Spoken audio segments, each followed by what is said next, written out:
नेता कहते हैं कि अंग्रेजी नहीं होनी चाहिए, के पास जाइए उनसे पूछिए भैया आप ये बात तो अच्छी कर रहे हो, मगर आपका बेटा कौन से स्कूल में जाता है? क्या इंग्लिश मीडियम में जाता है? हाँ या ना? इनके सारे के सारे बच्चे, अमित शाह जी से लेकर इनके सब चीफ मिनिस्टर के बच्चे, सब एमपी के बच्चे, सब एमएलए के बच्चे, सारे के सारे इंग्लिश मीडियम स्कूल में जाते हैं। नई बीमारी और है, बच्चों में आपको एड्रेस करना हो, विदेश जाने की, विदेश पढ़ाई करने की। काउंसलिंग पेरेंट्स को होती नहीं है। बच्चा लालायित होकर जाना चाहता है, उसको नया सपना दिखता है, उसको लग रहा है कि वहां जाते ही तो स्वर्ग मिल जाएगा। अंधाधुंध रास्ता है, मुझे विदेश जाना है। क्या आपने एक चीज नोटिस की कि नेताओं के बच्चे बड़े बड़े स्कूल और बड़े बड़े यूनिवर्सिटी में विदेश जाके पढ़ते हैं और वहीं पे हमारे बच्चे टूटी फूटी लैब और पेपर लीक और उसके बाद कोचिंग माफिया के बीच अपने करियर बनाने के जद्दोजहद में फंसे रहते हैं। और आज के इस वीडियो में हम इस दोहरी स्टैंडर्ड की सच्चाई पे पूरा बात करेंगे। नेताओं के बच्चे के लिए हार्वर्ड और ऑक्सफोर्ड और जनता के लिए माइथोलॉजी वाला साइंस। अगर आप भी मानते हो कि भारत में स्टूडेंट को बेहतर एजुकेशन मिलना चाहिए तो इस वीडियो को आप आखिरी तक जरूर देखना। तो चलिए शुरू करते हैं और ये जानने की कोशिश करते हैं कि बड़े बड़े नेता अपने बच्चों को विदेश में और आपके बच्चों को माइथोलॉजी वाली साइंस क्यों पढ़ाते हैं। सारे के सारे बच्चे, अमित शाह जी से लेकर इनके सब चीफ मिनिस्टर के बच्चे, सब एमपी के बच्चे, सब एमएलए। नई बीमारी और है, बच्चों में आपको एड्रेस करना हो, विदेश जाने की।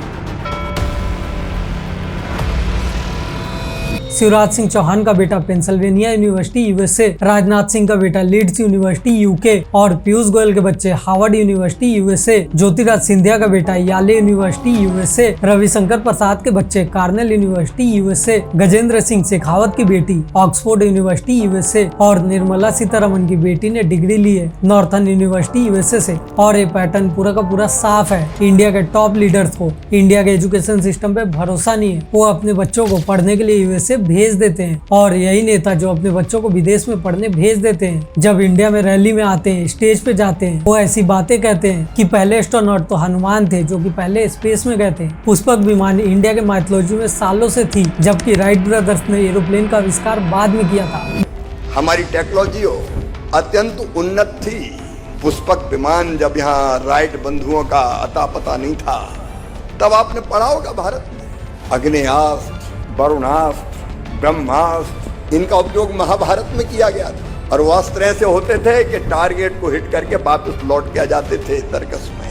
आज जो मिसाइलों की वर्षा हो रही है, ड्रोन भेजे जा रहे हैं, ये तो हमारा देश बहुत पहले कर चुका था। माइथोलॉजी का सम्मान अपनी जगह पे है, लेकिन जब क्लासरूम में साइंस बता के किसी चीज को अलग तरीके से समझाया जाता है तो बच्चे बहुत ज्यादा कंफ्यूज हो जाते हैं और बाद में ना तो उन्हें साइंस समझ आती है ना ही माइथोलॉजी। इंडिया की रियलिटी ये है कि यहाँ पे 10 लाख से ज्यादा टीचर की वैकेंसी खाली पड़ी है। आधे से ज्यादा हायर सेकेंडरी स्कूल में यहाँ पे लैब्स आज तक नहीं है। इंडिया के बजट में जीडीपी का बस 3 से 4% खर्च किया जाता है, जबकि विदेशों में ज्यादा विकसित देशों में ये नंबर 6% से ज्यादा का है। यहाँ पे हर साल नीट और एसएससी एग्जाम के पेपर लीक हो जाते हैं और पढ़ाई तो स्कूलों में होनी चाहिए, लेकिन यहाँ पे बहुत ज्यादा गैप हो जाता है और कोचिंग माफिया इसी गैप को फुलफिल करके बहुत ज्यादा पैसे बना लेता है और जिसके कारण इंडियन पेरेंट बहुत ज्यादा कर्ज में आ जाते हैं। हनुमान, पुष्पक विमान और अर्जुन के शस्त्र हमारी सभ्यता की कहानियां है, इसे हमें सम्मान करना चाहिए और इसका सम्मान बहुत ज्यादा जरूरी भी है। लेकिन कभी भी आप अपने रूट्स और विंग्स को एक साथ मिला के गड़बड़ मत कीजिए। रूट्स हमारी संस्कृति है, सभ्यता है, नैतिकता है और विंग्स साइंस, इनोवेशन और लैब। और अगर हम रूट्स को पंख बना देंगे